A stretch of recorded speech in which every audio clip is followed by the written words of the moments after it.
এখানে কোরআনে হাফেজ কেউ আছে? একটু হাত তোলেন। কোরআনে হাফেজ একজন আছে। আপনার বয়স কত? 11 বছর বয়সে কোরআনে হাফেজ। আর কেউ আছে কোরআনে হাফেজ? আর কেউ থাকলে অনেকে হাত তুলবে না, হয়তো হুজুরে জিজ্ঞেস করবে মনে আপনি আছেন কোরআনে হাফেজ? কি নাম? নাইম। আল্লাহ কবুল করুক। আপনি কোরআনে হাফেজ? হ্যাঁ ইনশাআল্লাহ। বয়স কত? হ্যাঁ 12 বছরে কোরআনে হাফেজ। আর একটু জোরে। এবার আছেন 12 বছরের সামনে আপনার আমার অবস্থা কি? কথা বলেন আরে ভাই, একটু বুঝেন মাইকের আওয়াজ এই মুহূর্তে যতদূর যাচ্ছে ভাই, তর্ক ঝগড়া সমাধান নয়, আলোচনা, সুন্দর মনের উদারতা, সমাধান আসবেই, ঘরে হোক বাহিরে হোক। কথা বলেন ঠিক কি না? ক্লাস 9 এর সাবজেক্ট একরকম, 10 এর সাবজেক্ট একরকম। যত উপরে যাবেন তত ভারী সাবজেক্ট, কিন্তু কোরআনের মতো ভারী সাবজেক্ট আর নাই। অনার্স মাস্টার্স ডিগ্রিতে যত ভারী সাবজেক্ট আছে এগুলাকে যদি ক্লাস 8 এর মধ্যে এনে দেওয়া হয়, ছাত্ররা আন্দোলন করবে এই টিচারের পদত্যাগ চাই। ওই জায়গার এত বড় বই কিনলে আমার এত বড় ছোট বয়স আইনা দিল, কিন্তু কোরআনের মতো দামি বড় কোনো কিতাব নাই। সেই কোরআন যখন ক্লাস 4, 8 বছর 9 বছরের বাচ্চারা পড়তেই আছে, কখনো ভারী মনে হয় নাই, কোনো অথচ সারা পৃথিবীর সমস্ত কিতাবের জ্ঞান এক পাল্লায় রাখলে কোরআনের জ্ঞানের সমতুল্য কখনো হবে না, কোরআনের জ্ঞানের সমতুল্য হবে না। বড় চমৎকার বিষয় কি জানেন? কোনো একজন ছাত্রকে যদি তার পড়া সম্পর্কে জিজ্ঞেস করেন, অনর্গলভাবে কখনো কেউ পড়তে পারবে না, কিন্তু একজন 8 বছর 9 বছরের বাচ্চাকে যদি আপনি কোরআনের পারা উল্লেখ করে, পৃষ্ঠা নম্বর উল্লেখ করে শুধু বলবেন পড়তে, দেখবেন 2-3 সেকেন্ড যেতে না যেতেই অনর্গল পড়া শুরু কোরআন তেলাওয়াত, অনর্গল পড়া শুরু কোরআন তেলাওয়াত। সুবহানাল্লাহ সুবহানাল্লাহ সুবহানাল্লাহ। বলতে দেরি, পড়তে দেরি হয় না। আপনি হঠাৎ স্টপ করায় বললেন 4 পারার 3 নম্বর পৃষ্ঠা থেকে বলো, বলতে দেরি, পড়তে দেরি হয় না। যদি বলেন যে ইয়াসিন সূরার অমুক আয়াত থেকে পড়ো, চোখটা বন্ধ করে বলতে দেরি, পড়তে দেরি হয় না। এদিক থেকে ধরলেও পড়তে পারে, ওদিক থেকে ধরলেও পড়তে পারে, এদিকে ধরলেও পড়তে পারে, শুরুতে ধরলে পড়তে পারে, মাঝখানে ধরলে পড়তে পারে, শেষে ধরলে পড়তে পারে। সুবহানাল্লাহ বলেন না রে ভাই? যেদিক দিয়ে ধরে না কেন, যেদিকেই ধরে না কেন পড়তে পারে। খতমে তারাবির ইন্টারভিউতে সে বাস্তবতা বারবার করে দেখা যায়। যেদিকেই ধরে পড়া শুরু, তাকে বাংলা সম্পর্কে জিজ্ঞেস করেন, আগামাতা হয়তো কিচ্ছু বুঝতে পারবে না। ইংরেজি ভোকাবুলারি সম্পর্কে, সিন সম্পর্কে জিজ্ঞেস করেন, হয়তো তেমন পাক্কাভাবে বলতে পারবে না। সে বীজগণিত করা ক্লাস 9 এর অঙ্গ আপনার যদি সূত্র জিজ্ঞেস করেন, হয়তো ভালোভাবে বলতে পারবে না, কিন্তু সূরা ইয়াসিন অনর্গল পড়তে পারবে, সূরা মুহাম্মদ অনর্গল পড়তে পারবে, সূরা মুহাম্মদ অনর্গল পড়তে পারবে, সূরা ইব্রাহিম অনর্গল পড়তে পারবে, সূরা ওয়াকিয়া অনর্গল পড়তে পারবে, সূরা বাকেরা অনর্গল পড়তে পারবে। শুধু তাই নয়, নিজের মাতৃভাষা যত স্পিডে বলতে পারে না, তার চাইতে দ্বিগুণ স্পিডে কোরআন শরীফ তেলাওয়াত করতে পারবে।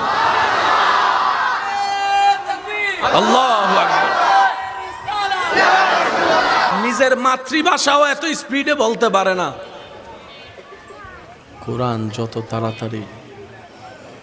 এবার আমি সবার একটু মনোযোগ চাইবো, আপনারা কি বলেন আগে না ব্রেনে আসে আগে? আপনারা যেটা বলবেন আমি সেটা বলবো। মুখে বলা আগে আসে নাকি ব্রেনে আগে আসে? ব্রেনে চিন্তা করেই তো বলেন। চিন্তা করার জন্য একটা টাইম লাগে না? তোই বলা। কিন্তু একজন হাফেজকে পড়ার সময় দেখবেন সে চিন্তার টাইমও নেয় না। সুবহানাল্লাহ বলেন না রে ভাই? আপনি ভেবে বলেন আর মুখস্থ বলেন, বলার আগে কিন্তু আপনাকে একটু ভাবতেই হবে।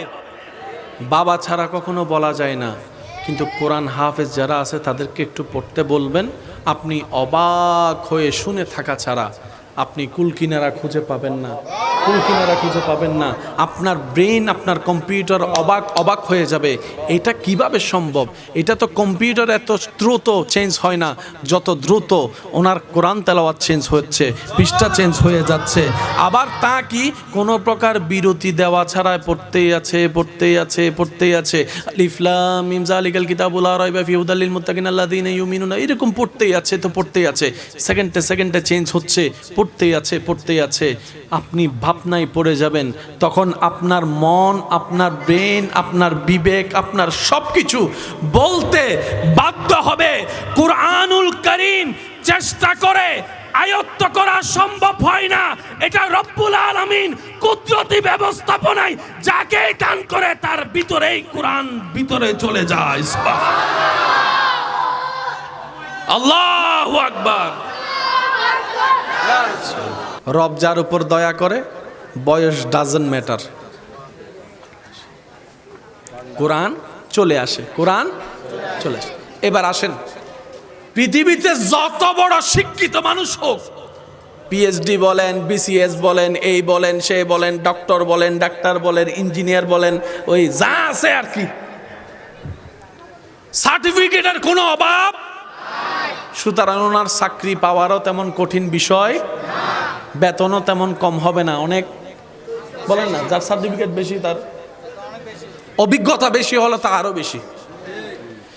চাকরি পাওয়ার আগের দিন হঠাৎ করে উনি মানে আগের মতো কাজ, বলেন না আগের মতো কাজ, সার্টিফিকেটের কোনো অভাব, কিন্তু ব্রেন আগের মতো কাজ, এক কথায় ফলেরই।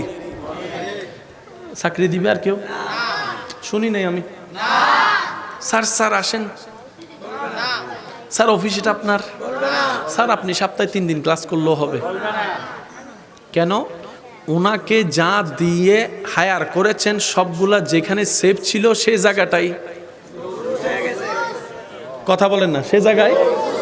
এখন উনি আর আগের মতো কম্পিউটার চালাইতে পারে, আগের মতো ছাত্র পড়াইতে পারে, আগের মতো ইঞ্জিনিয়ারিং করতে পারে, আগের মতো কাজ করতে পারে, আগের মতো ডাক্তারি করতে পারে?